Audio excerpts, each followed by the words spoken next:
sekali. Terima kasih buat tuan rumah yang menyediakan makan siang enak sekali. Okay. So I would like to, we have just about 30 minutes to, I would open for questions. Yuk kita gunakan 30 menit untuk tanya jawab cepat. Yang mau ditanyakan. Q&A, but some rules. Tapi tentu ada aturan kita gitu ya. Question, not statement. Ya, tapi pertanyaannya kalau statement nggak usah dulu, simpan dulu. Not preaching one session. Juga nggak usah kata dulu, hanya bertanya dulu. So question. Pertanyaan saja dulu ya. And again, on the topics that we talk about, leadership, succession, kingdom. Lalu yang ketiga, tanya tentang apa yang telah kita bahas pada pagi siang ini. Setuju? Setuju. And the question might be answered by anybody on the team.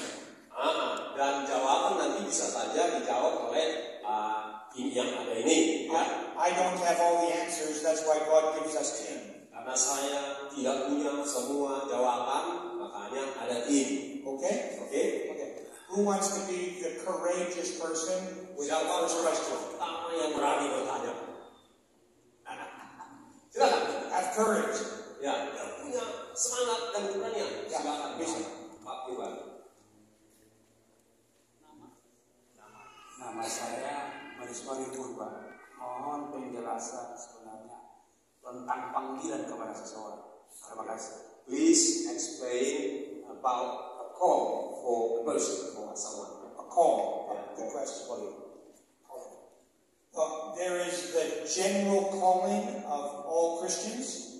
Ada panggilan umum untuk seluruh orang Kristen. But there is the specific call to leadership. Tetapi ada panggilan spesifik untuk memimpin.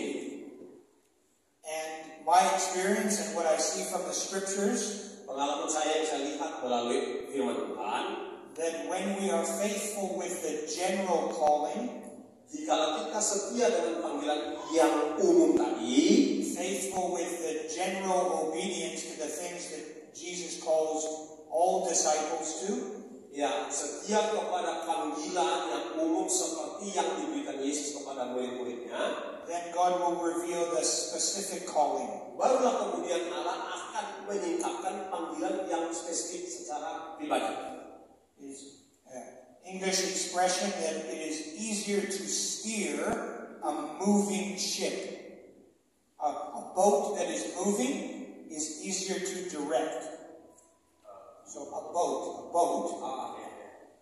if it's moving, it's easier to direct which way to go. A boat. Jadi gini, ilustrasinya cantik ini. Adalah lebih mudah mengendalikan kapal yang sedang bergerak.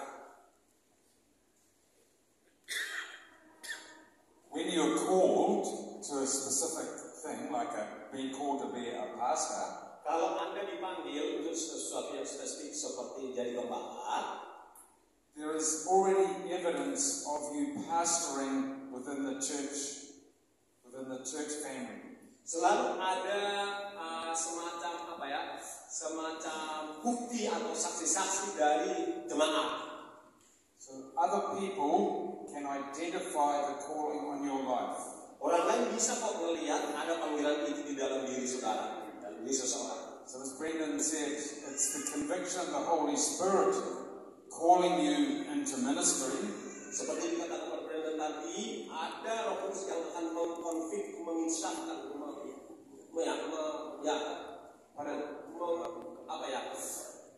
kita untuk panggilan. But it's also very evident from those around you, from other leaders and people within the church. They can see you. Selain dari Roh Kudus meyakinkan kita atau seseorang akan panggilannya, orang lain juga bisa melihatnya. Tentu saja menjadi semacam peneguhan, gitu ya. So when a young man comes to me or a young lady and says, "I'm trying to find my calling in the kingdom," what is the specific thing God is calling me to? Ya, jadi andaikan seorang pemuda atau pemudi datang kepada saya tanya, apa panggilan spesifik saya dalam kerajaan Allah? I think of three things. Saya berpikir 3 hal. One, like Philip just mentioned, is it is recognized by others that is something I'm good at. that. So it's recognized. Ya, yang pertama, recognize. Orang lain mengenali. Aku bisanya bagusnya di mana. But the other two are individual. So do I like doing it? So for example, singing. If I want to, is praise and worship leading my calling? Jadi kalau yang pertama kan aku sendiri diyakinkan nih, ya, panggilanku. Tapi yang pertama orang lain bisa melihat, ya. Yang kedua, aku suka enggak, aku senang enggak pelayanan itu, panggilan itu. Yang kedua, ya. If I don't like music, every time I'm in the car I turn the radio off. I don't like music. Probably praise and worship not my calling. Ya, right. Contoh misalnya, kalau seseorang itu nggak suka dengar musik, begitu dengarnya musik dimatikannya, TV radionya, berarti orang itu nggak cocok untuk praise and worship. So I have a desire. So if I have a desire, that's a good thing. God says He will give us the desires of our heart in line with His kingdom. Yeah. Ya, jadi kan berarti harus ada di hati seseorang itu kerinduan hatinya, ada kesukaan di hatinya tentang hal itu. But desire, but also skill. Nah, ability. Yang ketiga, skill atau kemampuan, ability. I might love singing, and when the radio is on, I sing, and everybody outside the car can hear me. I'm singing. Ya, kalau begitu radio dihidupkan, aku juga menyanyi. But I'm singing out of tune. Tapi suara aku tak kemana-mana, false. No harmony. It hurts everybody's ears. Ya, misalkan kedua orang buat. If I have no ability, probably not my calling. Ya, berarti kalau kayak gitu nggak cocok aku di praise and worship. So again, is discovering your calling, helping young men and young women in your church. Well, you should be talking to them. Hey, I see that you love working with children. Maybe education, maybe teaching. Nah, jadi ketika kita ingin menemukan panggilan dalam diri orang itu, kitanya kan bisa melihat, kayaknya kamu itu senang anak-anak ya, atau kayaknya kamu senang pendidikan ya, dan seterusnya. Why don't you come on Sunday for Sunday school for the children, and maybe for 6 weeks, and we observe and see, do you have skill and ability? Nah, karena itu senang anak-anak, ya udah selama 6 minggu ini coba dulu terlibat dulu di pelayanan sekolah minggu supaya kita pastikan bahwa kamu panggilannya cocoknya di situ. Ya, maybe someone is thinking, maybe his calling is evangelist. Atau ada orang lain yang bilang bahwa orang tersebut panggilannya penginjil. Well, he loves people. Tandanya dia senang orang, senang berjumpa dengan orang. You see him after school. He has always got people. He is always hanging out with people. Ya, loves people, has ability. Ya, orangnya itu habis sekolah dia suka kan mengumpul dengan orang-orang. And people, he attracts people. People like to be with him. Dan orang lain pun senang kumpul bareng dia ini, orang ini. And he loves Jesus. Dan dia cinta Yesus tentunya. Maybe he has the ability to be calling to be an evangelist. Nah, kalau orangnya ciri-cirinya seperti itu, berarti ini ada kemungkinan panggilannya adalah penginjil. So ability, desire, and recognized from you. Ability, kemampuan, kerinduan hati, dan recognize, mengenali. Artinya dikenali oleh orang lain juga. Helpful? Yeah. Next question. He was the great. Oh, look at that! Now hands right away. I think first. Yeah. Yeah, number. Okay. Ya, nama saya adalah Kian. Ya, Pak. Siapa? Noel. Ya. Saya mau tanya, apakah pergantian itu ada hubungan dengan usia? Yang kedua, pergantian itu apakah ada hubungan dengan situasi? Seperti Saul, seperti Musa, seperti Samuel. Terima kasih.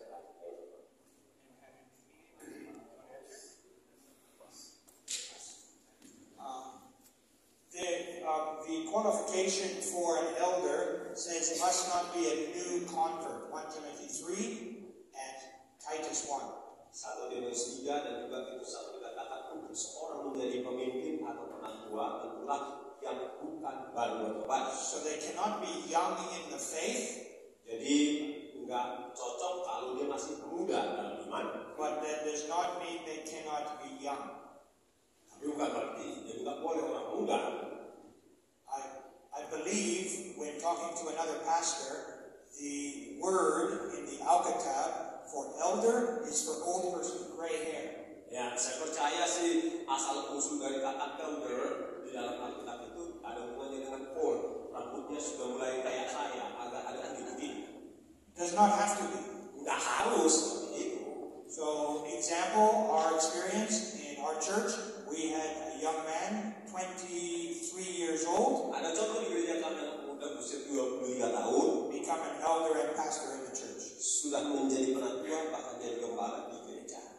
So it's not only age, it is qualification from the scriptures. Jadi Pak, bukan hanya suatu usia tapi juga secara kualitas yang dikasih tahu oleh Alkitab.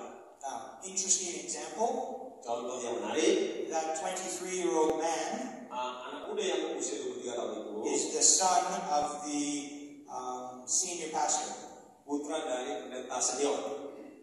But that young man has now gone to Australia to plant a church. Tetapi orang tersebut sudah pergi ke Australia untuk merintis gereja. Succession in the kingdom, but not the local church. Ya, dia terjadi pergantian kepemimpinan di dalam kerajaan Allah, bukan harus di gereja lokal itu. Yeah. So if a young man is called, he has the qualities that are recognized and the integrity, the character. Then release him to Ya, ada panggilan, ada integritas, ada kemampuan. Then release him to Ya, kalau itu sudah terpenuhi, ya kita lepaskan saja, kita doakan dia. Amin. Amin. Bagus. Bagus.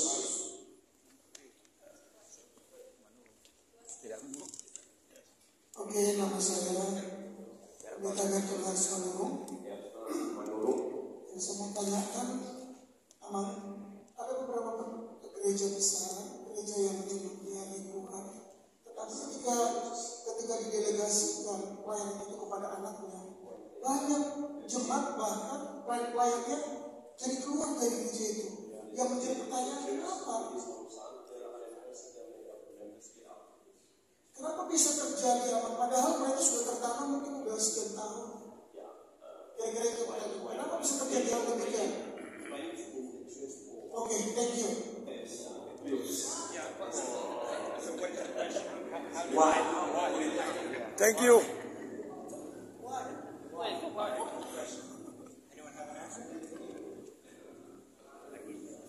So the question is, when there is succession from father to son, kalau ada pergantian dari ayah kepada putra jasmani, why do many people leave the church?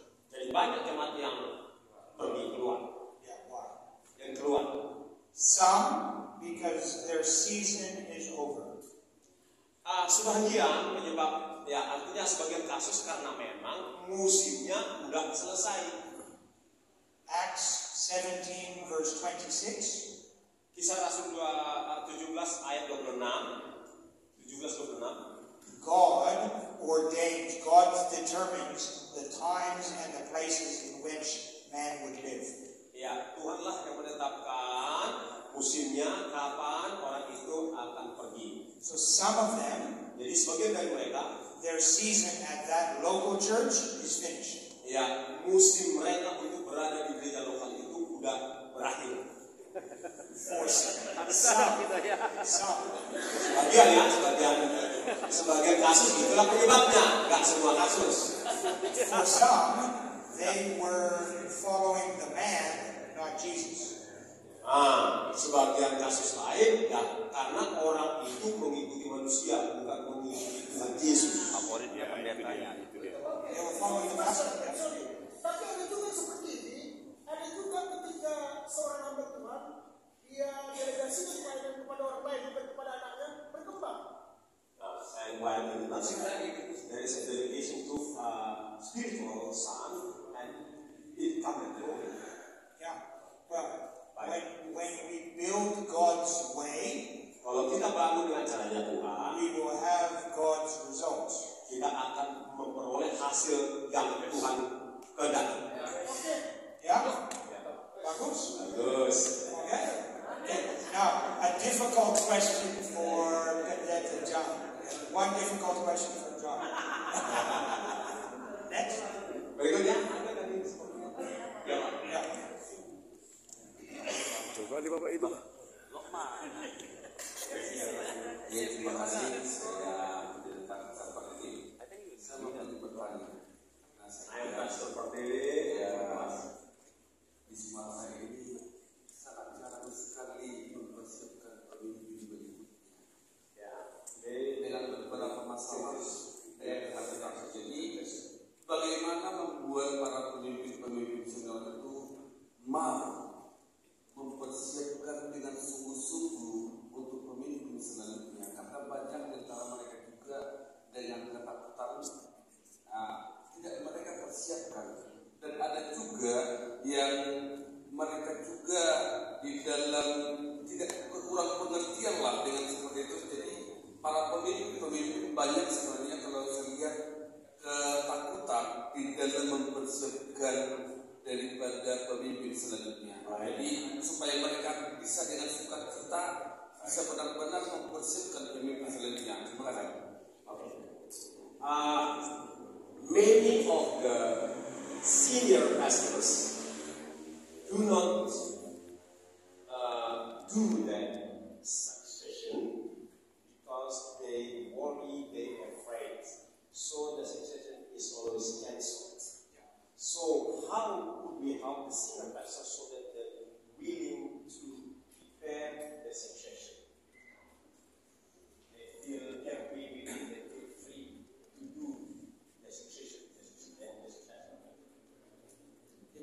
It comes down to the heart of the senior pastor. Yaitu kembali kepada hatinya kepala senior itu. It comes down to the heart of the senior pastor. Yaitu itu soal hatinya, soal hati dari kepala senior itu. The end of Exodus, just double check. God says to Moses, "You will not enter the promised land."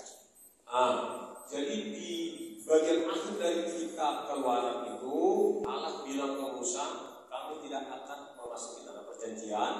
Your time is coming to the end. Ya, waktumu udah sampai di sini. And Moses' prayer and cry to God Dan Musa berdoa dan berseru kepada Allah, is not complaining that his season is over. bukan bersungut-sungut bahwa musim dia udah selesai. His cry to God is, "Do not leave your people without a shepherd." Tapi yang dia minta kepada Tuhan, Tuhan janganlah biarkan umatmu ini tanpa gembala. So, the heart of the senior pastor. Itu soal hatinya gembala senior itu. Why the apostolic comes and teaches and trains. Ya, untuk itulah tim apostolik seperti ini datang mengajar dan melatih. Pray for your senior pastor. Jadi doakanlah supaya dia punya pengertian. Pray for your senior pastor. Pray for the leadership team.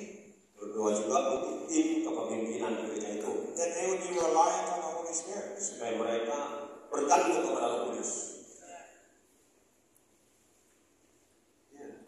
Pray for wisdom for them. Doakanlah hikmat buat gembala senior itu. Because in time, the senior pastor may get too sick to lead, Karena mungkin pada akhirnya dia sakit or even pass away. atau meninggal. So it's the heart for the church, not for the leader. It's the health of the church is priority. Jadi hatinya gembala itu jangan kiranya hanya stuck pada pemimpin berikutnya, tapi hatinya itu nasib dari jemaat itu kelak. Supaya hatinya ke situ.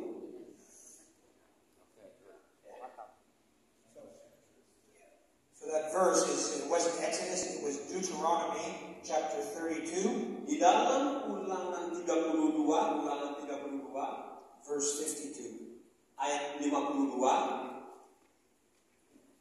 Ulangan 32.